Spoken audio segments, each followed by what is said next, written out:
আসসালামু আলাইকুম।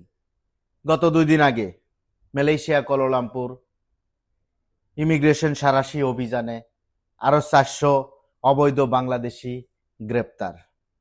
পৃথক পৃথকভাবে যুক্তরাষ্ট্র থেকে 400 বাংলাদেশিকে ফেরত দিল এবং 30 জন বাংলাদেশির হাতে হাত করা পরিয়ে এয়ারপোর্টে তুলে দিল।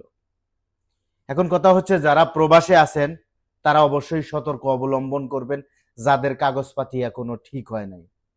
আর যাদের কাগজপাতি নাই, যদি সম্ভব হয় দ্রুত ট্রাভেল পাস কেটে দেশে চলে যান।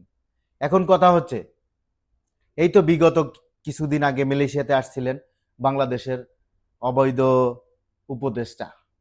উনি এসে তার কি ক্যালমা দেখিয়ে গেছেন আমরা জানি না। তারপরে থেকে সারাশি অভিযান শুরু হয়ে গেছে।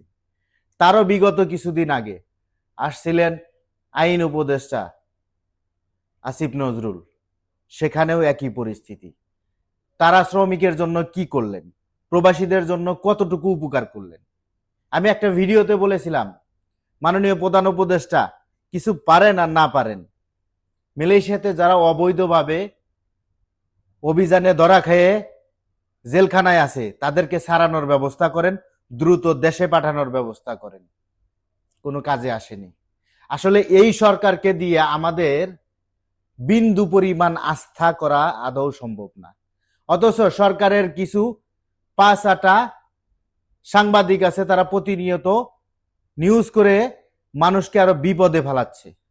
তার কারণ, প্রধান উপদেষ্টার কথা শুনে ওনারা বলতেছে যে বিদেশে শ্রমিক নেবে, মালয়েশিয়া শ্রমিক নেবে, মালয়েশিয়া কলিং দিবে, মালয়েশিয়ার বা অন্য অন্য রাষ্ট্রে সুবিধাবোধ দেবে। আসলে কিছুই না। প্রধান উপদেষ্টা নিজেই একটা বড় সরকার, সেখানে এই সরকার সাধারণ জনগণ এবং সাধারণ এই রেমিডেন্স যোদ্ধাদের যে কিছু করতে পারবে না, এটা কিন্তু তার একটা প্রমাণ।